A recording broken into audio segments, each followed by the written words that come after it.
네, 기쁨의 50일을 보내고 있는데요. 우리 기간 동안 부활의 증인으로 살아가시는 우리 성도 여러분 되시기를 간절히 바랍니다.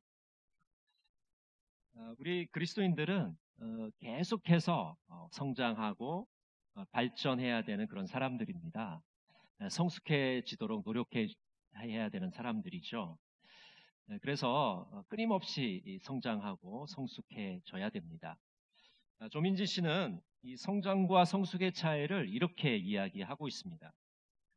꿈을 성취하고 부를 쌓고 명예를 얻는 것으로 우리는 성장할 수 있겠지만 성장한다고 모두 성숙하는 건 아니다. 성숙하기 위해서는 내면을 돌보는 노력과 자기 성찰이 중요하다. 우리가 그리스도 안에서 성숙하기 위해서는 우리 자신의 내면을 들여다봐야 합니다. 자기를 성찰해야 됩니다. 내가 오늘 하루 어떻게 살아갔는지 점검해 보는 것이 필요하죠. 오늘 하루 올바르게 살았는가? 오늘 하루 성실하게 살았는가? 내가 오늘 주님의 인도함을 받았는가? 말씀대로 실천하며 살아갔는가? 우리 자신을 점검하는 것이 필요합니다. 이렇게 매일매일 우리 자신을 들여다보고 자기 자아를 성찰하게 되면은 우리는 더욱더 그리스도 안에서 성숙해지는 삶을 살아갈 수 있게 됩니다. 이 부활의 50일, 기쁨의 50일 기간 동안 여러분 성숙한 그리스도인이 되어서 하나님을 기쁘시게 해드리고 또 하나님께 영광 돌리시는 그런 귀한 시간들이 되시기를 간절히 바랍니다. 미숙한 교회는 세상을 아프게 하고 세상에 고통을 줍니다. 그러나 성숙한 교회는 선한 영향력을 미쳐서 많은 사람을 기쁘게 합니다.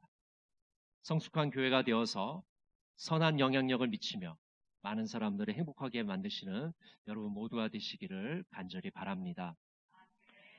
오늘 말씀을 보면 레위 지파의 고라라는 사람이 있는데 이 사람이 모세에 대항해서 반역을 일으킵니다. 레위 지파인 이 고라는 보아스의 손자이고 이스라엘의 아들입니다. 모세와 고라는 사촌지간입니다. 그래서 이 고라의 아버지는 모세의 숙부가 되는 것이죠. 아주 가까운 친척인데 지금 이 고라가 반역을 일으키고 있습니다. 고핫 자손은 성막의 기구들을 운반하는 그런 역할을 하는 그런 레위 지파입니다.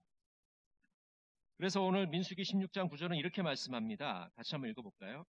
이스라엘의 하나님이 이스라엘 회중에서 너희를 구별하여 자기에게 가까이 하게 하사 여호와의 성막에서 봉사하게 하시며 회중 앞에 서서 그들을 대신하여 섬기게 하심이 너희에게 작은 일이겠느냐.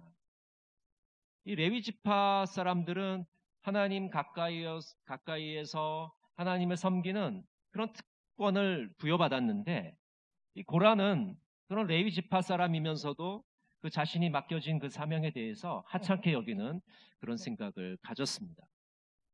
고라에게는 반역의 동조자들이 있었습니다.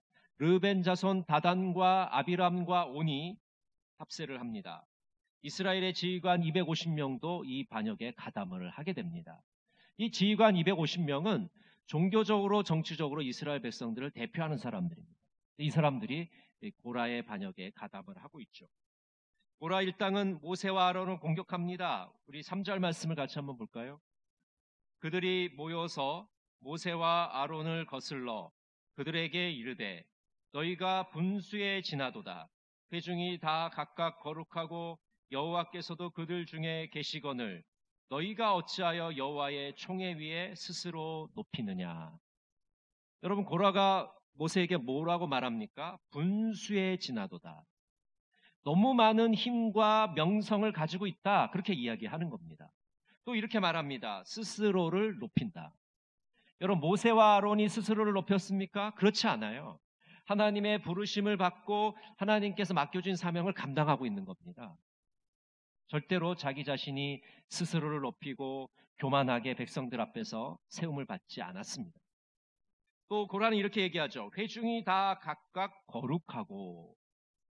여러분 이스라엘 백성들이 거룩한 백성인 것은 맞습니다. 그러나 이스라엘 백성들이 거룩한 백성이 된 이유는 한 가지밖에 없어요. 하나님의 은혜 때문입니다. 하나님께서 긍휼을 베푸시고 자비를 베푸셔서 이스라엘 백성들을 거룩하게 만드신 것이지 이스라엘 백성들이 원래 거룩한 백성이 아니라는 겁니다. 하나님의 은혜 때문에 이스라엘 백성들이 거룩하게 된 것이죠. 오늘 본문을 보면서 또 고라의 반역의 이 행위들을 보면서 우리는 이런 생각을 하게 됩니다. 과연 성숙한 신앙인으로 산다는 것은 무엇일까? 오늘 본문을 통해서 함께 살펴보기를 원합니다. 첫 번째로 성숙한 신앙인이 된다는 것은 자신의 욕심과 탐욕을 내려놓는 것입니다. 한번 따라해 보실까요? 자신의 탐욕을 내려놓는 것이다. 고라 일당은 모세와 아론에게 권력이 편중되어 있기 때문에 백성들에게 골고루 그 권력을 나눠줘야 된다고 말하고 있습니다. 겉으로 보기에는 굉장히 공평과 정의를 말하는 것 같지만 고라의 마음속에는 시기심과 질투심이 가득했습니다. 아까 말씀드렸죠. 모세와 아론은 고라의 사촌입니다. 모세와 아론이 이스라엘의 지도자와 제사장 역할을 하는 것이 너무나도 배가 아팠을 겁니다. 여러분, 우리나라 속담에 이런 속담이 있죠. 사촌이 밭을 사면 박수를 쳐준다. 그렇습니까? 아니죠. 사촌이 밭을 사면 배가 아프다. 여러분, 왜 배가 아파요? 사촌이 밭을 사면은 축하를 해주고 함께 기뻐해 줘야 되는 거 아닙니까? 그러니까 가까운 친척일수록, 가까운 친구일수록 뭐 축하해 줄 수 있는 사람도 있겠지만은 배가 아픈 사람도 있는 거죠. 고라는 지금 모세가 이스라엘의 지도자가 된 것이 너무나도 배가 아프고 시기심이 나고 시샘이 나고 질투가 난 것이죠. 그래서 축하해 주지 못하고 있는 거예요. 고라는 성막의 기구들을 운반하는 것보다 이스라엘의 제사장이 되기를 바랬던 것 같습니다. 제사장에 대한 욕심과 탐욕이 그 마음속에 있었습니다. 민수기 16장 10절에 보면 이렇게 말씀합니다. 하나님이 너와 내 모든 형제 레위 자손으로 너와 함께 가까이 오게 하셨거늘 너희가 오히려 제사장의 직분을 구하느냐. 여러분, 지금 고라의 머릿속에는 애굽의 제사장이 들어있습니다. 애굽의 제사장들은 어떤 사람들이냐면 부와 권력을 누리는 그런 사람들이에요. 이 종교적 권력을 가지고 떵떵거리며 사는 사람들입니다. 그렇기 때문에 지금 고라는 자신이 제사장이 되어서 그런 역할을 하고 싶은 거예요. 근데 여러분, 모세나 아론이나 애굽의 제사장과는 거리가 먼 사람들입니다. 모세를 하나님이 이스라엘의 지도자로 세우셨잖아요. 근데 모세는 어떻게 했습니까? 하나님을 섬기고 겸손하게 백성을 섬깁니다. 고라가 착각한 거, 오래한 것은 뭐냐 하면 백성들 위에 군림하고 백성들을 제 마음대로 하는 그런 지도자가 아니라 하나님을 섬기고 백성들을 섬기는 것이 바로 모세의 모습이었는데 그 부분을 이 고라는 놓치고 있는 것이죠. 모세는 고라 일당의 말을 듣고는 다음과 같은 제안을 합니다. 원래 하나님께 향을 드리는 것은 제사장의 특권인데 제사장만 할 수 있는 일이에요. 그런데 이제 레위 지파인 고라에게 한 가지 제안을 합니다. 향로를 가지고 그 위에 향을 놓고서 하나님 앞에 나가서 어떤 향을 하나님이 받으시는지 그것을 시험하자고 말하고 있는 것이죠. 그래서 하나님이 향을 받으시는 사람이 하나님께 속한 사람이고 거룩한 자다. 하나님의 인정을 받은 자다. 그렇게 제안을 하고 있는 것입니다. 누가 하나님이 세우신 제사장으로 세움을 받았는지를 확인하기 위해서입니다. 여러분, 고라는 겉으로는 공평을 주장하는 것 같지만 사실은 그 마음속에 탐욕이 가득 차 있습니다. 제사장이 되고 싶은 욕망이 꿈틀대고 있습니다. 지도자가 되어 백성들을 제 마음대로 하고 싶은 야심이 그 가운데 있는 것이죠. 이러한 탐욕을 내려놓지 않으면 거룩한 하나님의 백성이 절대로 될 수가 없습니다. 시편 65편 4절을 우리 같이 한번 읽어볼까요? 주께서 택하시고 가까이 오게 하사 주의 뜰에 살게 하신 사람은 복이 있나이다. 우리가 주의 집 곧 주의 성전의 아름다움으로 만족하리이다. 시편 기자는 어떤 사람이 행복한 사람일까? 거기에 대해서 답을 합니다. 어떤 사람이 행복한 사람이냐? 하나님 가까이에 다가간 사람, 하나님 가까이 있는 사람이 참으로 행복한 사람이다. 하나님의 집에 사는 사람이 행복한 사람이다라고 말하고 있는 것이죠. 제사장이 되어서 높은 지위에 있는 것보다 하나님께 가까이 나가는 것이 행복한 일이다. 백성 위에 군림하면서 백성들에게 명령을 내리는 그런 위치보다도 하나님의 집에 사는 것이 행복한 사람이 아닌가라는 것이죠. 여러분, 우리는 천국의 순례자들입니다. 우리는 나그네들입니다. 이 세상은 우리의 집이 아닙니다. 우리가 이 인생의 여정을 다 마치고 죽게 되면은 우리는 하나님의 나라에 들어가게 되는 것입니다. 그때는 아무것도 가져갈 수가 없습니다. 이 세상의 모든 것을 다 놓고 가야 됩니다. 여러분, 그런 말이 있죠. 수의에는 주머니가 없습니다 라는 말이 있어요. 여러분, 실제로 수의에는 주머니가 없거든요.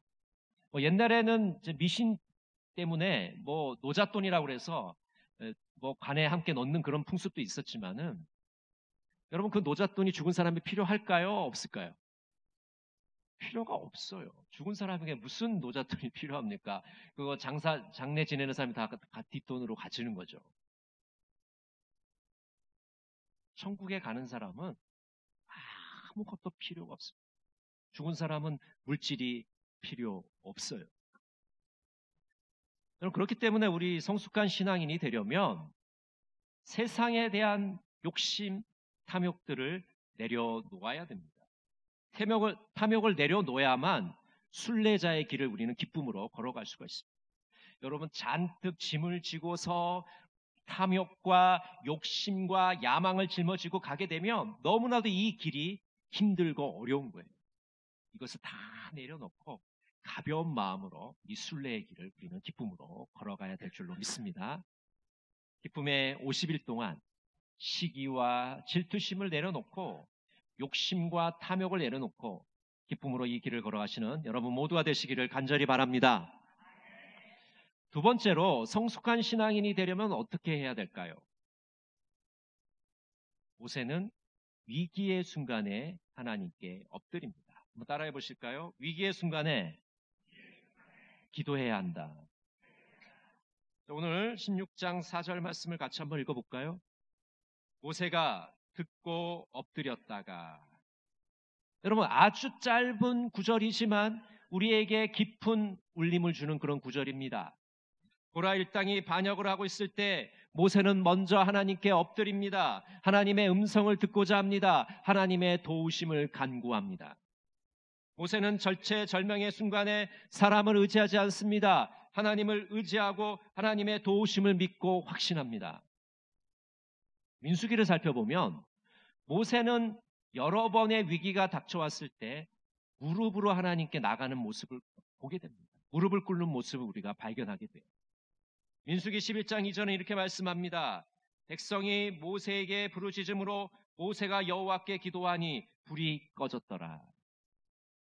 다베라라는 곳에서 이스라엘 백성들이 원망하고 불평하니까 하나님께서 불을 보내십니다. 그래서 진영을 다 불살라버리세요. 수많은 사람이 불에 타서 죽죠. 그래서 모세에게 와서 백성들이 제발 이 불을 그치게 해달라고 부탁을 합니다.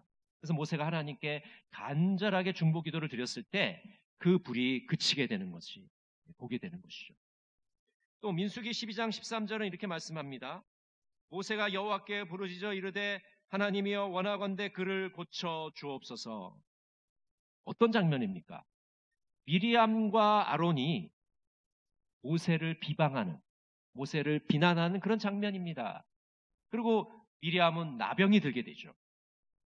그래서 아론이 찾아와서 모세에게 제발 미리암 좀 낫게 해달라고 부탁을 합니다. 여러분, 우리 같으면 어때요? 나를 비난하고 나를 공격한 이 형이나 누나가 보기가 꼴보기 싫잖아요. 그런데도 불구하고 모세는 그 기도를 들어줘요. 그리고 간절하게 기도합니다. 그래서 미리암의 이 나병이 다 깨끗하게 낫게 되죠. 또 민수기 14장 5절에 이렇게 말씀합니다. 모세와 아론이 이스라엘 자손의 온 회중 앞에서 엎드린지라. 이 장면은 가데스 바네아에서 12정탐꾼을 보내게 되죠. 그리고 정탐을 다 한 이후에 10명의 정탐꾼과 2명의 정탐꾼의 보고가 완전히 갈립니다. 젖과 꿀이 흐르는 아름다운 땅입니다 라고 동의를 했는데, 그 다음 이 10명의 정탐꾼은 그 사람들은 너무나도 거인들이고 성읍은 견고하고 주민들은 강하기 때문에 우린 올라가 봤자 메뚜기 같아서 상대가 안 됩니다. 올라가면 지게 됩니다. 그렇게 보고를 하잖아요. 근데 여호수아와 갈렙은 그들은 우리의 먹이다, 우리의 밥이다, 올라가자, 그렇게 얘기하죠. 이렇게 혼란스럽고 어수선한 상황 가운데서 모세와 아론은 하나님께 엎드립니다. 이 위기를 잘 수습하게 해달라고 기도하고 있는 것이죠. 이처럼 모세는 위기가 닥쳐올 때마다 그 위기의 순간에 하나님께 엎드립니다. 하나님께 무릎을 꿇습니다. 하나님께 간절하게 기도합니다. 하나님의 도우심을 구한 것이죠. 사람을 의지하거나 인맥을 의지하지 않았습니다. 물질을 의지하지 않았습니다. 전문가를 의지하지 않았습니다. 하나님만을 바라보고 하나님만을 의지하는 모습을 우리가 보게 됩니다. 여러분, 위기의 순간에 우리는 모세처럼 하나님께 엎드려야 됩니다. 무릎을 꿇어야 됩니다. 그래서 여러분, 힘들고 어려운 위기의 순간이 닥쳐오실 때 기도하시기를 바랍니다. 제가 한 가지 제안을 드릴 것은 바로 이 화살 기도입니다. 전에도 제가 말씀을 드렸는데, 마치 땅에서 하늘을 향해서 화살을 쏘는 것처럼 그렇게 그런 마음가짐으로 기도를 하는 겁니다. 여러분, 화살을 쏘면 어때요? 재빨리 관역에 꽂히죠. 그렇게 위급한 순간에 빨리 하나님의 보좌 앞에 도달하기를 간구하는 마음으로 화살 기도를 드리면 좋겠습니다. 자, 2가지를 제가 말씀드릴 때 한번 따라해 보시면 좋겠습니다. 주 예수 그리스도여, 나를 도와주소서. 주 예수 그리스도여, 나를 건져주소서. 여러분, 이 짧은 기도를 정말 위급한 순간, 위기의 순간에 하나님께 드리시기를 바랍니다. 주 예수 그리스도여, 나를 도와주소서. 주 예수 그리스도여, 나를 건져주소서. 정말 마음을 다해, 정성을 다해 간절한 마음으로 이 화살 기도를 드리시기를 바랍니다. 하나님께서 여러분의 기도를 들으시고 그 위기에서 건져주시기를 간절히 바랍니다. 평소에 잘 훈련된 사람만이 위기의 순간에 빛을 발하게 됩니다. 우리의 일상 속에서 기도의 자리를 펴시고 하나님과 교제를 나누시기를 바랍니다. 그러면 긴급한 일이 일어났을 때 우리는 하나님 앞에 엎드리게 되는 것입니다. 이처럼 성숙한 신앙인은 자신의 탐욕을 내려놓습니다. 위기의 순간에 하나님께 엎드립니다. 여러분, 우리가 우리의 탐욕을 하나님께 내려놓기 위해서는 구체적으로 어떻게 해야 할까요? 바로 우리 자신의 은사와 사명을 발견하는 일이 굉장히 중요합니다. 나의 은사는 무엇인가? 나의 사명은 무엇인가를 발견할 때 우리는 탐욕에서 자유로워질 수가 있습니다. 다른 사람의 자리에 연연하지 않게 됩니다. 다른 사람의 자리를 탐내지 않게 됩니다. 나도 할 일이 많은데 다른 사람의 하는 일에 내가 신경 쓸 여유가 없는 것이죠. 내 은사를 가지고 내 사명을 감당할 때 우리는 탐욕에서 비로소 자유롭게 되는 것입니다. 여러분, 위기의 순간에 기도의 자리에 나가려면 어떻게 해야 될까요? 평소에 기도의 훈련이 되어 있어야 돼요. 평소에 하나님과 친밀한 교제를 나누고 하나님께 기도하는 훈련이 된 사람만이 위기의 순간에 하나님께 엎드릴 수 있습니다. 여러분, 우리가 위기가 닥치게 되면 여러분, 보통 사람들은 어떻게 반응합니까? 정신이 하나도 없고 정신이 멍해지고 머리가 하얗게 변하잖아요. 어쩔 줄 몰라요. 지금 도대체 무엇을 해야 될지 모르는 것이죠. 그런 상태가 됩니다. 그런데 그 순간에 하나님께 엎드려서 기도하려면 평소에 기도에 이 훈련이 되어 있어야 됩니다. 그런 사람만이 위기의 순간에 엎드릴 수가 있는 것이죠. 히브리서 4장 16절은 이렇게 말씀합니다. 우리 같이 한번 읽어볼까요? 그러므로 우리는 담대하게 은혜의 보좌로 나아갑시다. 그리하여 우리가 자비를 받고 은혜를 입어서 제때에 주시는 도움을 받도록 합시다. 여러분, 우리 위기의 순간에 제때에 하나님의 도움을 받기 위해서는 하나님께 엎드려야 됩니다. 엎드리려면 평소에 연습을 해야 되겠죠. 평소에 훈련이 되어 있어야겠죠. 기도하는 습관이 몸에 배어 있을 때 우리는 위기의 순간에 하나님의 도우심을 받을 수가 있습니다. 우리 그리스도인들은 은혜의 보좌 앞에 담대히 나아가야 합니다. 그렇게 되면 하나님은 기가 막히게도 완벽한 타이밍에 우리를 도와주심을 경험하게 됩니다. 그래서 우리가 그것을 나이스 타이밍 이렇게 이야기합니다. 여러분, 하나님은요, 우리를 도와주실 때 늦지 않으십니다. 빨리 도와주시지도 않아요. 가장 적합한 시간에 완벽한 타이밍에 우리를 도와주십니다. 여러분, 그런 경험들이 있으시죠? 내가 힘들고 어려울 때 정말 하나님 좀 도와주십시오라고 했는데 빨리도 안 도와주셔요. 그리고 늦게도 도와주시지도 않습니다. 가장 필요한 그 순간에 가장 적절한 타이밍에 도와주시는 하나님의 손길을 우리가 경험하게 되는 것입니다. 여러분, 은혜의 보좌 앞에 나가셔서 하나님의 나이스 타이밍을 경험하시는 여러분 모두가 되시기를 간절히 바랍니다. 어느 목사님의 글에 보니까요, 다음과 같은 이야기가 나옵니다. 한국인의 밥상에 나온 주인공 부부의 이야기입니다. 뇌졸중으로 쓰러져 거동이 불편한 아내를 오랫동안 보살피신 어르신이 있습니다. 복잡한 도시를 떠나 한적한 산골 동네로 이사를 했습니다. 맑은 공기를 마시고 텃밭을 가꾸며 하루를 보냅니다. 아름답다는 생각이 들었습니다. 젊은 연인의 사랑이 함께 있기만 해도 가슴이 뛰는 뜨거운 사랑이라면 어르신의 사랑은 함께 인생을 완성해가는 성숙한 사랑일 것입니다. 나이가 들어서도 첫사랑의 설렘을 간직할 수 있다면 좋겠지만 어르신들께는 서로 신뢰하고 의지하며 행복하게 사는 것이 더 중요합니다. 저는 이 글을 읽으면서 이 설레는 사랑도 참 좋지만 성숙한 사랑이 더 좋겠다는 생각이 들었습니다. 우리가 신앙생활에 이걸 적용해 보면요, 우리가 처음 예수 그리스도를 만났을 때 그 뜨거운 사랑, 그 설레는 사랑, 그 얼마나 좋습니까? 예수님을 만나서 예수님을 나의 주님으로 삼고 나의 구주로 삼는 그 기쁨이 정말 경험하지 않은 사람은 모를 정도의 그런 큰 기쁨, 큰 설렘입니다. 그것도 참 좋은데 지금 예수님과 함께 동행을 하면서 예수님을 닮아가는 그런 성숙한 사랑도 더 좋다는 것입니다. 우리가 처음 예수를 만났을 때 그 설레는 사랑도 좋지만 한 발자국 더 나아가서 함께 주님과 동행하고 저 천성을 향해서 나가고 있는 이 성숙한 사랑이 더 좋다는 것이죠. 최정일 목사님은 이렇게 말합니다. 영적으로 성숙해지는 것은 우리가 자신을 잃어버리는 것이나 자아에 대한 인식이 점점 없어지는 것이 아니라 더욱 선명하게 자기 존재를 알게 되는 것이다. 여러분, 성숙해진다는 것은 우리 자신을 잃어버리는 게 아닙니다. 성숙해질수록 우리는 우리 자신을 더 잘 알게 됩니다. 내가 누구인지를 더 잘 알게 돼요. 더 뚜렷하게 알게 됩니다. 분명하게 알게 됩니다. 아, 내가 하나님의 자녀이구나. 내가 하나님 나라의 백성이며 하나님의 사랑받는 아들과 딸이라는 것을 더 분명하게 알게 되는 것이죠. 내가 그리스도인이라는 것을, 그 정체성을 더 잘 알게 됩니다. 토마스 아켄피스는 이렇게 말했습니다. 우리는 다른 사람들의 작은 잘못은 심히 꾸중하면서도 자신의 큰 문제는 그냥 지나쳐버린다. 내적인 기독교인은 다른 사람들을 걱정하기에 앞서 자신을 먼저 걱정한다.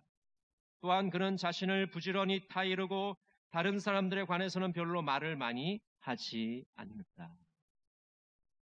여러분, 성숙한 그리스도인은요, 다른 사람의 단점보다 자신의 단점을 먼저 살피는 사람입니다. 다른 사람들의 눈에 들보를 살피기보다 내 눈 속의 티를 먼저 살피는 사람입니다. 자기의 내면을 들여다보고 자신의 삶을 성찰하는 사람이 바로 성숙한 그리스도인입니다. 주님께서는 오늘 이러한 성숙한 그리스도인들을 찾고 계신 겁니다. 여러분, 이 기쁨의 50일 기간 동안 부활의 증인으로서의 삶을 사시기를 바랍니다. 성숙한 그리스도인이 되어서 하나님을 기쁘시게 하며 많은 사람들에게 선한 영향력을 미치시는 동강의 모든 성도들이 되시기를 간절히 바랍니다. 기도하겠습니다. 사랑의 하나님, 저희를 부활의 증인으로 삼아주심을 감사드립니다. 영적으로 더욱 성장하며 성숙해져가는 신앙인이 되게 하여 주시옵소서. 탐욕을 내려놓게 하시고 위기의 순간에 기도하는 자들이 다 되게 하여 주시옵소서. 예수님의 이름으로 기도드립니다. 아멘.